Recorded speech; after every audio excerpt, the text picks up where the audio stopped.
Hello, Gammaladians, and welcome to this week's edition of the Gammacast. Let's go straight into what's been cooking with DC. We have Green Lantern #3. It's by Jeffrey Thorne, I think. He's been doing a good job. He wrote Future State, and apparently this is pretty good as a new status quo for the Lanterns. I think, once again, something happens to Green Lantern Corps. Something always happens to Green Lantern Corps, it always blows up or something, so look out for that. It's pretty cool. Jon Stewart as a leadership role. And we have Batman The Adventures Continue Season 2. So this is the introduction of the Court of Owls inside the DCAU. So if you're interested in how they integrate that, you should pick this up. And of course, we also have Batman Fortnite 0.4. This is a really sought after comic. You should get these while they still have them. If you play Fortnite, there's a code for Fortnite in this issue, and the story is actually pretty good. It's a good detective story, good story that showcases the relationship between Batman and Catwoman. And finally, we have Crush and Lobo. We have DC is doing some cool Pride stuff this month, and this is one of the issues that has a character that's is Crush gay? I guess so. She is. Yeah. She has a girlfriend. Cool. Yeah. Check this out. Mariko Tamaki writes it. She's doing detective and it's pretty cool. And who doesn't love Lobo? And Crush is pretty cool. She was introduced in Teen Titans, right? Anyway, now let's see what Marvel has. We have Marvel Double Action. So Heroes Reborn continues. We have Nighthawk, I think, and there's a story about Nighthawk and his sidekick Falcon. It's been referenced in other Heroes Reborn issues. Pretty cool. The art is reminiscent of 60s style, and we have Gwen Stacy, and we have Green Goblin back as the Goblin. Apparently this is a really important issue. And we also have Trials of Loki, a special giant size issue that includes a spotlight on Thor's arch enemy and Marvel's most unpredictable villain. You should pick this up in preparation for the TV show. We also have Iron Man Infinite Destinies. This is awesome. It focuses on the Infinity Stones being sentient, and one by one will reveal who they are. There's a new villain in it. Sounds cool. Cool premise. I think Infinite Destinies is too close to Infinite Frontier, but that's just me.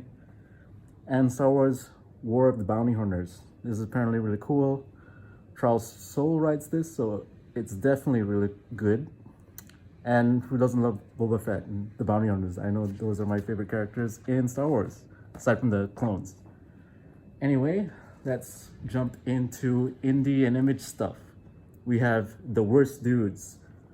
I don't know anything about this comic. It looks awesome. The art looks very detailed and contains language, wanton drug use, willful violence, unabashed lechery, and general loathsome behavior. So, if you're into that sort of thing, pick this up.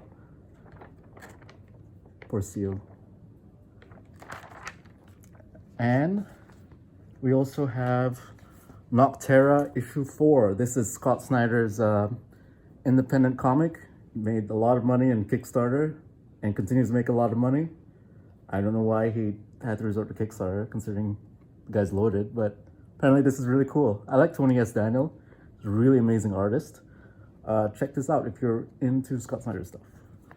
And finally, we have Apex Legends Overtime, the first issue. It's pretty cool if you're into that Battle Royale game. And if you're not, just pick it up because the art is awesome. Now let's see some key issues this week.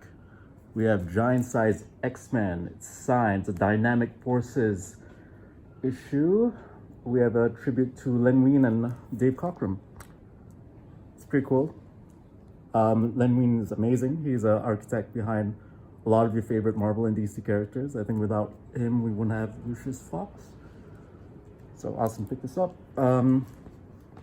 We also have Venom Beyond, Venom #26, the start of Venom Beyond.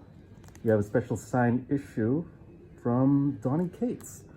Donny Cates is such a hot commodity nowadays. People love him.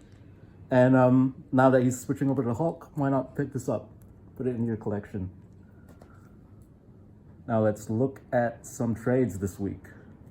We have Batman: The Adventures Continue. This was such a surprise last year when they announced this as like digital first, to go back into the DCAU that we all grew up with and we all loved so much is awesome. There's some great stories in here and some awesome like integration of some characters we wouldn't have thought of to see in the DCAU, like Red Hood, the Court of Owls, stuff like that. So pick this up. It's good. You won't regret it. Paul Dini is also writing it. Ellen Burnett, all the people who were behind the show that you love so much. And we also have Hellboy Universe. This is very thick and it's only $70, which is an amazing deal in my eyes because Mike Mignola is an amazing storyteller. Like, the Hellboy universe is so rich and so detailed and so awesome. It's like, I didn't think I would have liked Hellboy, but like when I started to read it, I was like, wow, this is amazing. And he can do so much with that sort of character. And he creates such a rich tapestry of characters. Abe Sapien's pretty cool. Rasputin's, Lobster, awesome. Pick this up. Anyway, that's all for this week. It's been great talking to you, Gammaladians. Gamma off.